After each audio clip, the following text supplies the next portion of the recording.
Hey, it's Coach M here. I hope that you're feeling great today. In this video, I'm going to teach you how to listen to your teen so that your teen will listen to you.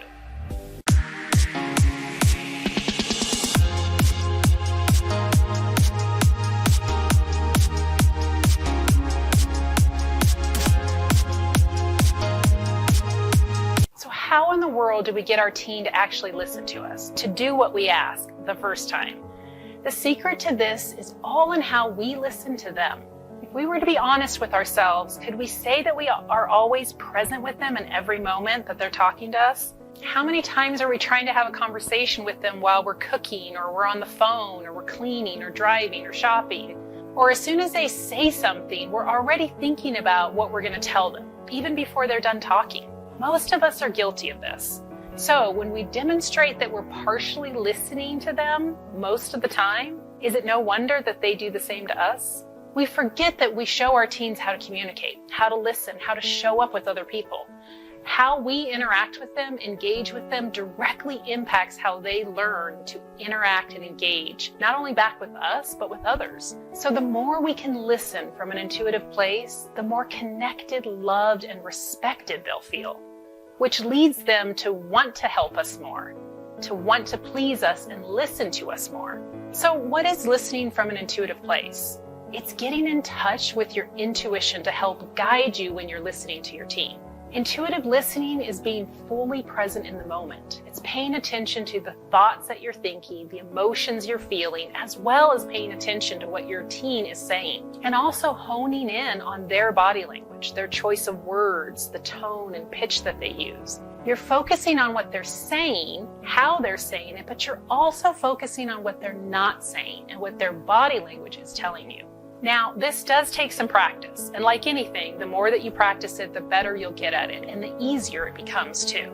Here are the steps for intuitive listening. First, you'll want to process any uncomfortable feelings that you're having. If you don't know how to do this, check out the video linked in the description down below, where I walk you through the right way to process your emotions. If you're experiencing a lot of negative emotions, maybe feeling a lot of stress or anxiety, frustration, anger, you won't want to engage with your teen at all until you've processed those emotions. Even if your teen tries to engage with you, be honest about how you're feeling and let them know that you're feeling anxious, upset, frustrated, whatever the emotion is, and that you need to process your emotions before you engage with anyone because you're not in a good space right now. After you process your emotions, then talk to your teen about it. You won't want to dump any of your problems or issues onto your teen, but you can vaguely tell them what was upsetting you and how you just needed a moment to process through the emotions. Doing this will go a long way with your teen.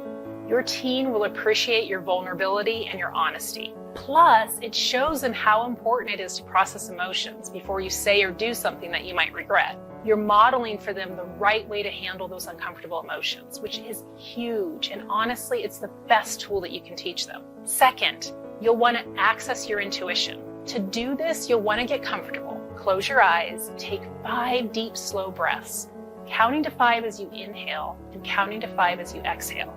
Try to focus your attention on your breath going in and your breath going out. And on the inhale, tighten all of your muscles as you count to 5. And then on the exhale, release all of the tension as you count to 5. Then you'll ask your intuition the following. Help me to be aware of any emotions that arise within me. Help me to be aware of any thoughts that arise and to not react or say something from those thoughts. Help me to listen with my heart, to hear what's really being said, and to hear what isn't being said. Help me to notice my teen's body language and what it's telling me, and help me to ask the right empowering questions when I talk to my teen. Try to practice this each morning when you wake up if you can.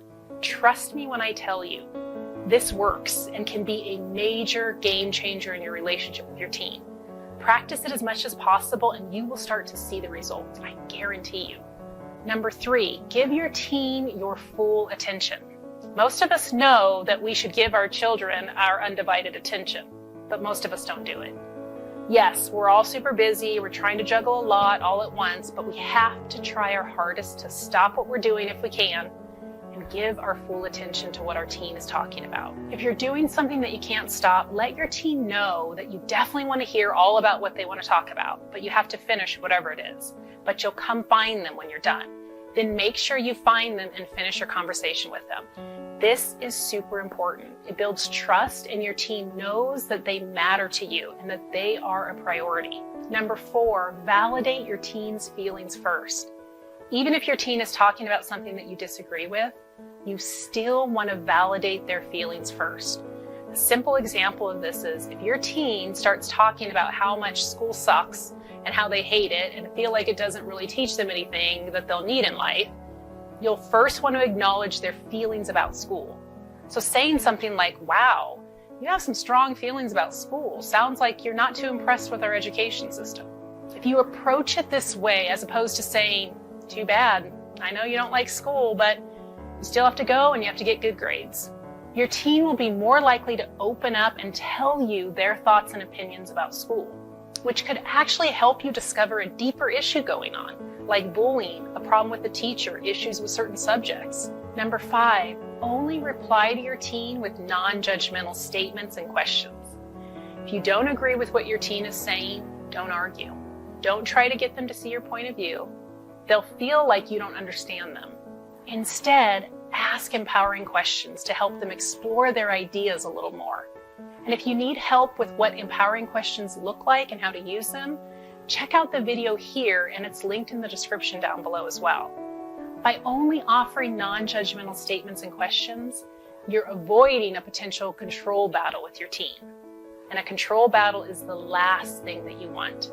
So the whole point here is to listen to them so they feel heard, which in return is going to help get them to listen to you more. If you can implement these steps of intuitive listening, you'll not only get your teen to listen to you, but you'll start to build a better, more connected relationship with your teen. If you enjoyed this video, please give it a thumbs up. And if you want to see more videos like it where I give you the tools to help you navigate the teen years, be sure to hit the subscribe button down below and click on the bell icon to get notified when I upload a new video. And I do upload videos every week.